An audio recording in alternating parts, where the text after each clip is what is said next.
Valence à Real Madrid, 27e journée de la Liga et un match particulier pour des mauvaises raisons par rapport au contexte du dernier match à Mestalla, n'est-ce pas, Rota? Ouais, un match qui s'annonce bouillant avec un public bouillant et certainement l'un de nos joueurs qui aura un esprit revanchard. Donc voilà, un match de football pour un samedi soir qui s'annonce haletant mais passionnant. Ouais. On leur avait mis 5-1 au match aller au Santiago Bernabéu. Sans Bellingham, dont on va reparler tout à l'heure sur sa présence ou pas pour ce match, avec un grand duo de Brésiliens, Vinicius notamment et Rodrigo qui évidemment avait le couteau entre les dents. Euh, dans quelle mesure, toi, tu penses que ce contexte-là peut jouer sur ce match? Peser? Bah, je pense qu'il aura un esprit évidemment revanchard. Ce qu'il a vécu l'an passé était absolument abominable et inacceptable. Je pense que le racisme sous toutes ses formes n'a absolument pas sa place dans le football et dans le monde en général. Malheureusement, il y aura toujours des abrutis partout dans le monde. Je pense que c'est pas spécifique à l'Espagne ou à la France ou à l'Italie, même si on sait que ces pays sont un peu plus sujets. Mais voilà, je pense qu'il aura l'esprit revanchard. J'espère qu'il aura le bon esprit revanchard parce que malheureusement, il sera évidemment victime de, de chants éventuellement racistes, mais dans tous les cas, il sera victime de provocations. Et il va falloir que sur cet aspect-là, il progresse parce que c'est ce qui peut le faire sortir d'un match. Maintenant, voilà, j'espère justement qu'il saura se tenir. Il sera aussi briefé. Je pense qu'il a également un peu mûri. En tous les cas, j'espère, même si parfois il s'éparpille également. Mais j'espère que là, il aura simplement à cœur de percer les filets Valenciennes et de vraiment prendre sa revanche tout en étant le plus docile possible durant la rencontre.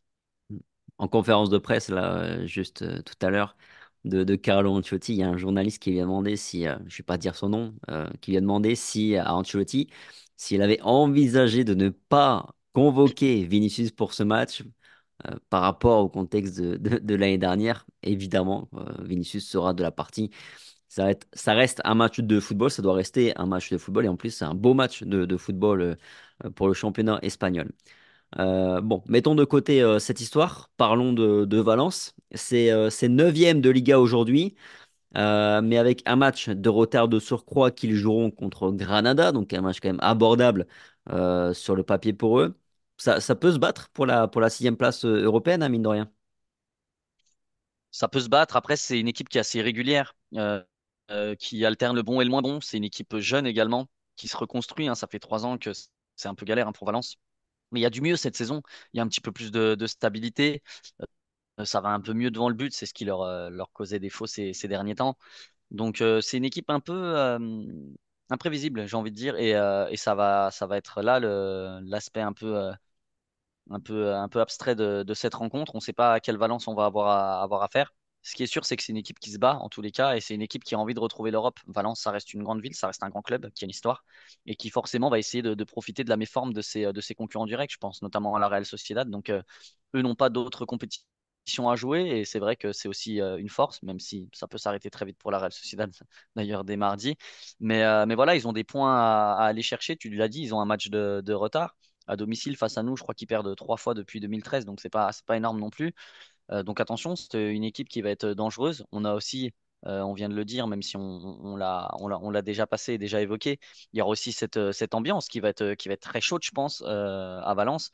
Mestalla, c'est un stade qui fait très souvent guichet fermé, qui a un public très très chaud, un des meilleurs publics d'Espagne.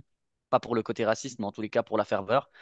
Et donc, ça va être un match qui va être compliqué. C'est une équipe qui est très imprévisible. Donc, ça va être un match qu'il va falloir aborder avec le maximum de sérieux. Ouais, tu parles d'une équipe irrégulière. Moi, je regardais là tout à l'heure, j'ai vu passer une stat qui m'a quand même un peu surprise. Est-ce que tu sais que Valence n'a fait aucun match nul en 2023? Victoire ou défaite, le dernier match nul, ça remonte au mois de décembre face à Séville. C'est vrai que j'en avais pas vu dernièrement, mais j'avais pas la stat. C'est vrai que c'est assez impressionnant. Alors après, on a les puristes ou les grands coachs qui diront que quand on peut pas gagner un match, il faut savoir ne pas le perdre. Peut-être que ne savent pas le réaliser. Mais voilà, en tous les cas, tu viens peut-être de donner une cote intéressante pour les parieurs. Valence ou Real Madrid, ça peut être intéressant. Non, avec un peu plus de sérieux, oui, c'est un peu toute la surprise de cette équipe. Comme je le disais, je pense que ils sont très fébriles défensivement, ils peuvent vite prendre l'eau comme c'était déjà le cas au match aller. Maintenant, ils ont aussi de la ressource offensive. C'est une équipe qui joue un peu à l'image de Girona avec des qualités qui sont toutes autres, mais c'est une équipe qui ouvre le jeu et qui forcément, en théorie, devrait être très accessible pour nous parce que c'est le genre d'équipe qu'on aime affronter.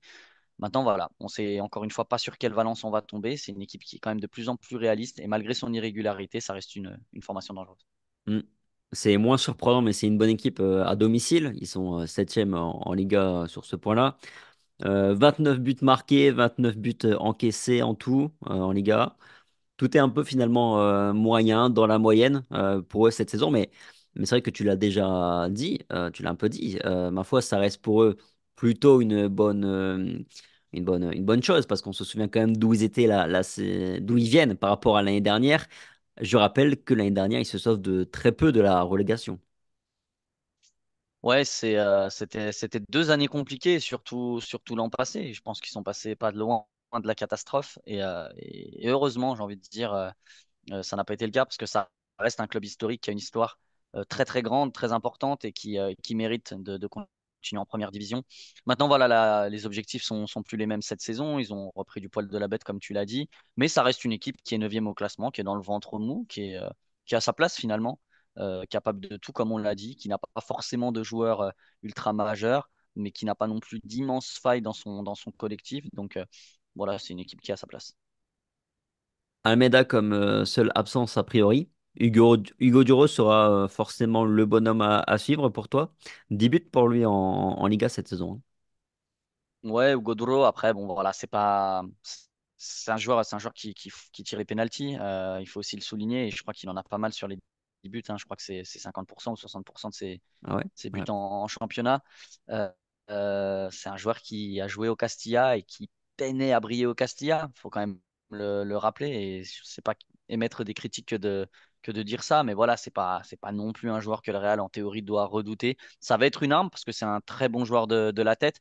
Maintenant, ça reste comme beaucoup d'attaquants espagnols ces dernières années, quelqu'un de pas très efficace pour le coup, en tout cas à mon sens.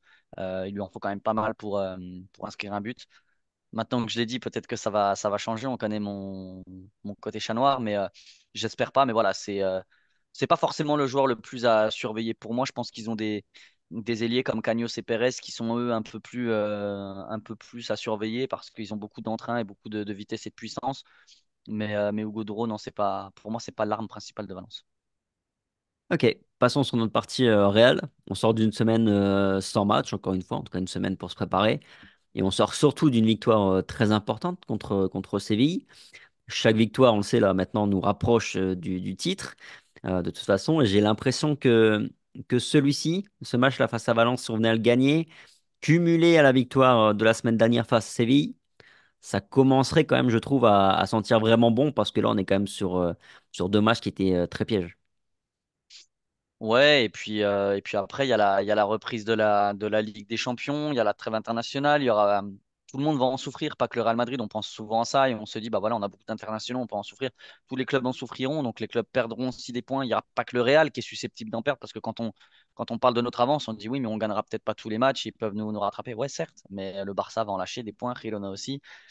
Personne ne fera le plein de points jusqu'à la fin.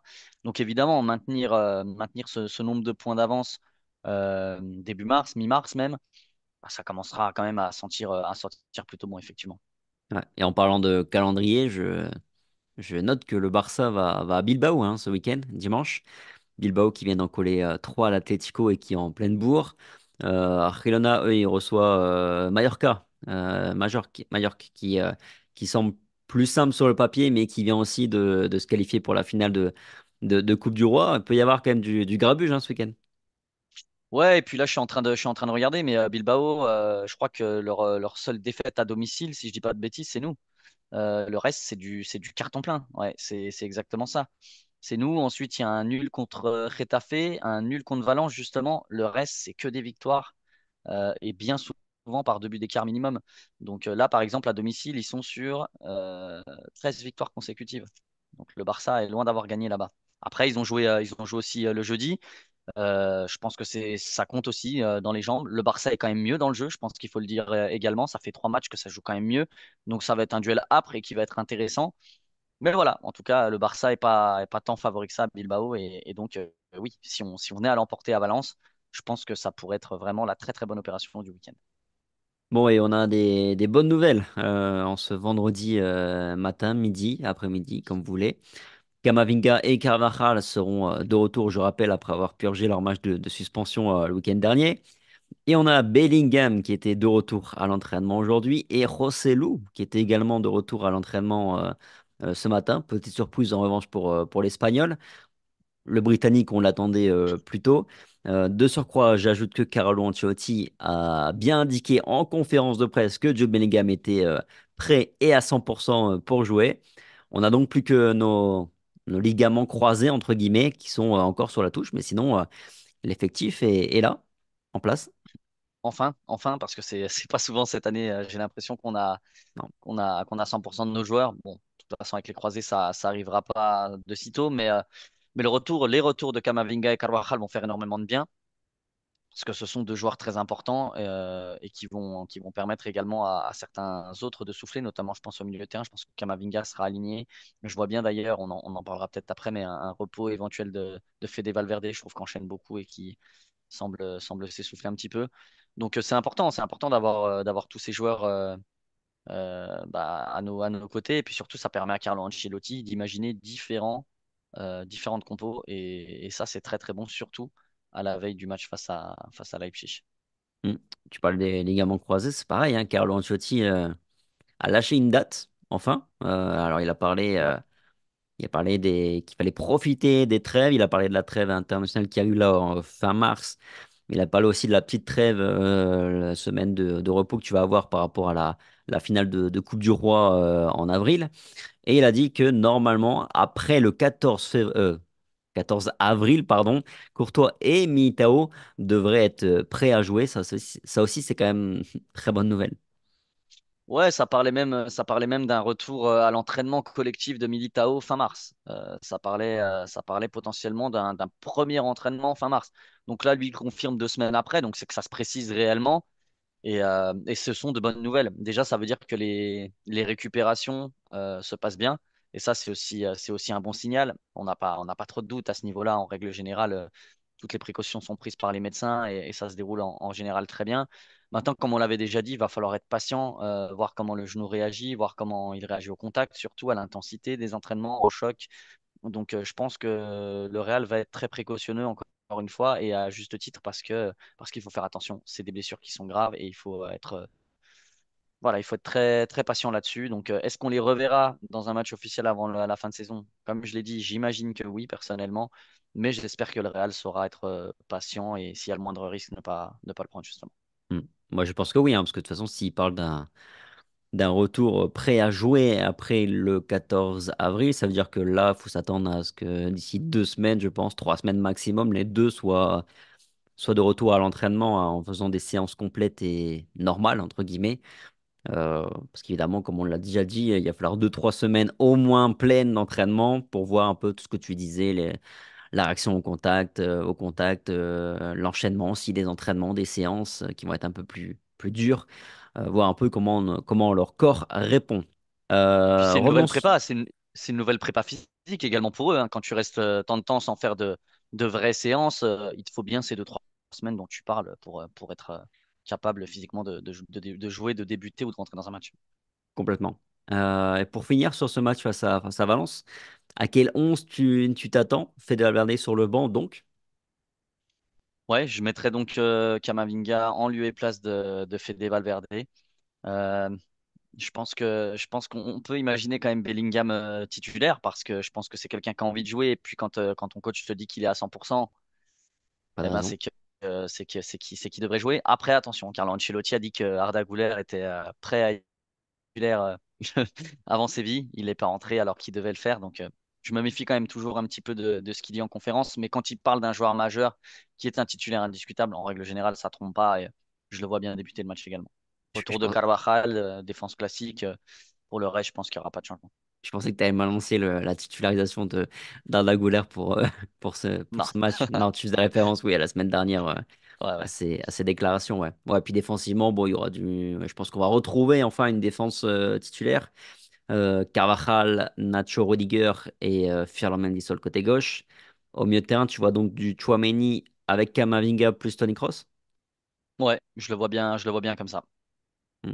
Bah, de toute façon, moi, je pense que Camavinga, effectivement, va être titulaire, vu qu'il revient de quasiment 2 semaines, finalement, depuis son dernier match. Je verrais bien plutôt, moi, Tchouaméni, peut-être sur le banc Sur le pour ce banc, match. Voilà, Camavinga, comme ça, en sentinelle, avec Kroos, si je pense, Fede Valverde, je pense qu'il va le maintenir, surtout qu'il y a eu une semaine, entre guillemets, de de repos, battement. mais c'est pas bête ce que tu dis, ça se tient complètement. Je serais pas si surpris que ça que Fede Valverde soit sur le banc sur ce match. Puis devant, je suis pareil.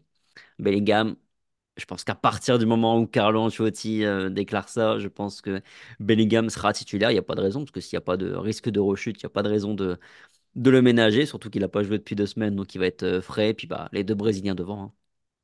Ouais, puis c'est pas une blessure musculaire pour Bellingham, donc à partir du moment où les douleurs ne sont plus existentielles, tu peux jouer, hein. Il y a pas de risque majeur. Donc ouais, moi je suis d'avis aussi avec toi.